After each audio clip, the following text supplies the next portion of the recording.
So I started doing drugs at a young age. I was sexually abused at a young age, which progressed my drug use fast. I got pregnant with my child, my first one, when I was 15, almost 16. And I quit doing drugs and everything. And then he ended up being really, really abusive. He beat the crap out of me every day. He, the first time I ever did heroin, he held me down, tied me off, and stuck a needle in my arm. And because I was just doing pills, and he pretty much forced me to do heroin for the first time. And I liked it, so I just kept doing it.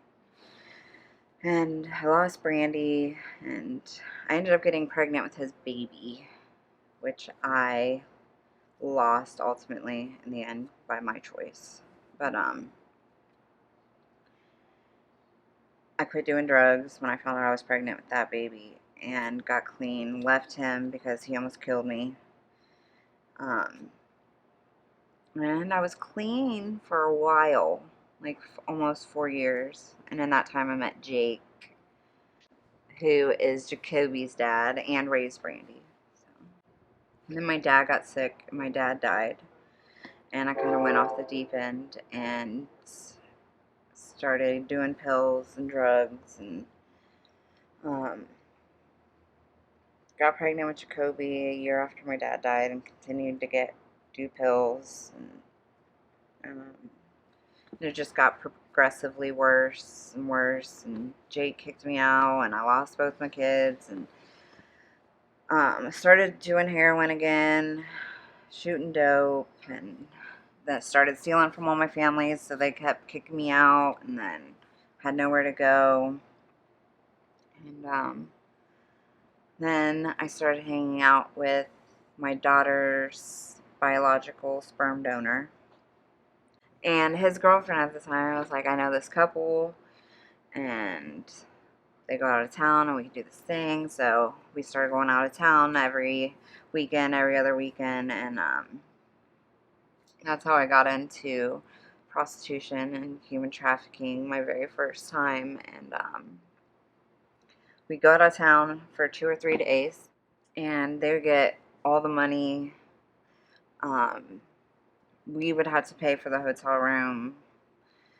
They would buy us drugs, but in the end, they would be like, well, you owe us. So we had to give them all the money, pay for the drugs and the hotel room and the gas to get to and from. So, and I did this for a while until I was seeing how much money I was bringing in, and I was like, well, I could just go do this myself.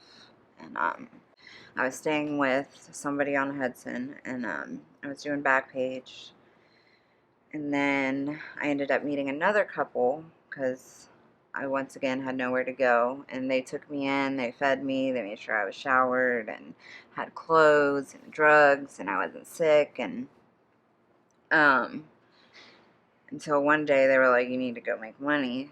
I was like, well, I don't want to go make money, you know. And they were like, well, you don't really have a choice. So you're either going to do it or we're going to beat your ass. And you're going to bring us back money, or you're going to be sick. I'd get my ass beat if they would find out that I went through somebody else and didn't bring back all the money that I made to them. That went on for a while, and I ended up running away from them and getting away, and I ended up getting arrested shortly after that too. And that was, I did almost 4 months in jail. And I met you guys, catch court, and felonies. I got put on felony probation. And I went to treatment for the first time. I stayed for almost a year. And I relapsed while I was in transitional twice. Cut my ankle monitor off. Threw it in a pond, you know. But I was on the run for what? Like, you guys said I ran for the longest. I was like one of the people that ran like the longest without getting caught, which is not a good thing. But, you know, it was like 9 months or something. It was almost a year. got really bad. I ended up getting kidnapped and raped, and I ended up, because of that situation, I ended up never jumping in a car or selling my body ever again.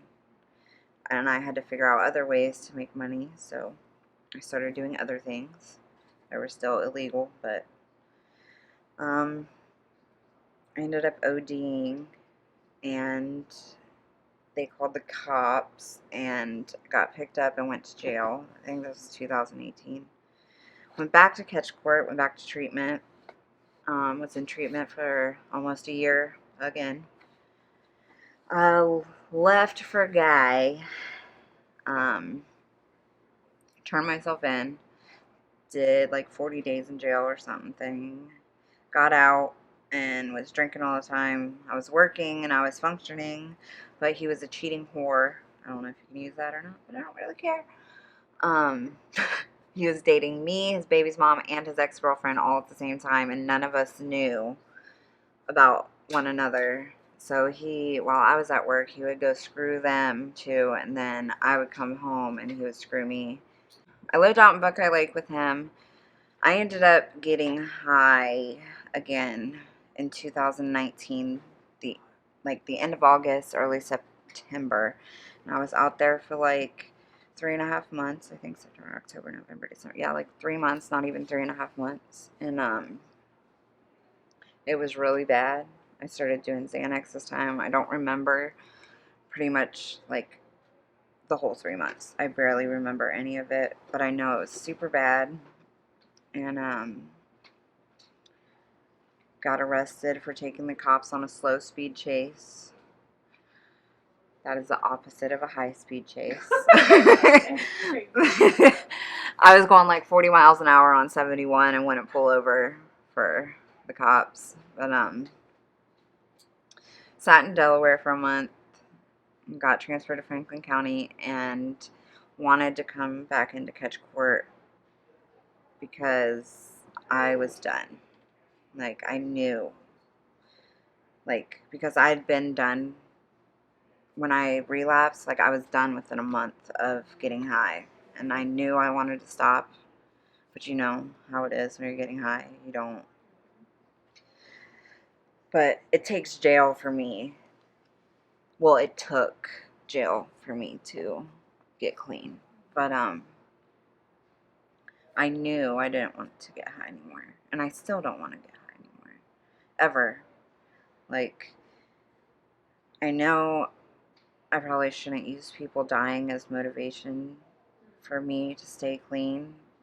But I've known so many people that have died in the last 2 years since I've been clean that it motivates me to never want to get high again. And I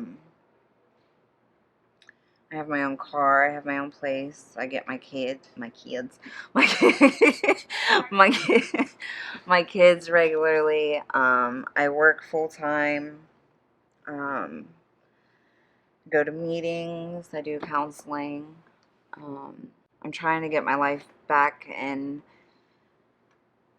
order because it's been chaotic, very chaotic. So I'm trying to get back into my routine because I just feel off not being on a routine. So, but I'm very grateful for Catch Court because I probably wouldn't be here if it wasn't for Catch Court. And I hated you guys at first. But, you know, I still do sometimes, but you know. No, but really, I don't think I'd be here if I didn't know about you guys. So. It's not always just random people that do it. That it can be anybody, husbands, boyfriends, a friend. Like, it doesn't have to be just some random person. And most of the time, if it is somebody that you meet, they get you to trust them before they do anything. So they take care of you and build a relationship with you before. So I don't know. And I feel like they also need to be informed of the bonding with that trust, like, and what it like why a lot of women go back, because they do feel safe with this person no matter how much this person puts them through hell. So, well, I know when I first came into Catch, like I was broken. I had no self-worth. I thought I was a piece of crap. Um, and sometimes like those thoughts still do come in my mind, but like I know I'm not, and like I change it. Like before I wouldn't change it, I would just sit in it, and I know what I'm worth today, and I know how I deserve to be treated, and how I treat myself is like the ultimate thing too, because you're your own worst critic. So I don't know. I love me. You know, everybody has their days where they're like, ugh. But for the most part, on most days, I love myself. And I have a good connection with my spiritual side. Um, I meditate a lot. I got back into meditating because I slacked for a little while there, but I've been meditating at least once a day for 20 minutes. And I've been trying something new. Instead of before bed, I actually get up, I sit on the floor, I sit up straight, I light my cleansing candle, and I meditate. And I don't know. I feel different. I don't know how to explain it, but like I can tell that this time is different. And I've had a lot of people tell me that. And the way I walk, and the way I do things, the way I talk, and everything. So the song that we wrote, I feel like it's talking about how we were all broken, and basically you guys believed in us,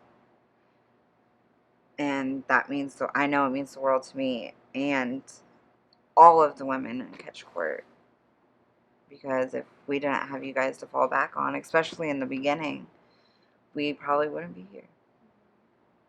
So I feel like it represents our journey in our life.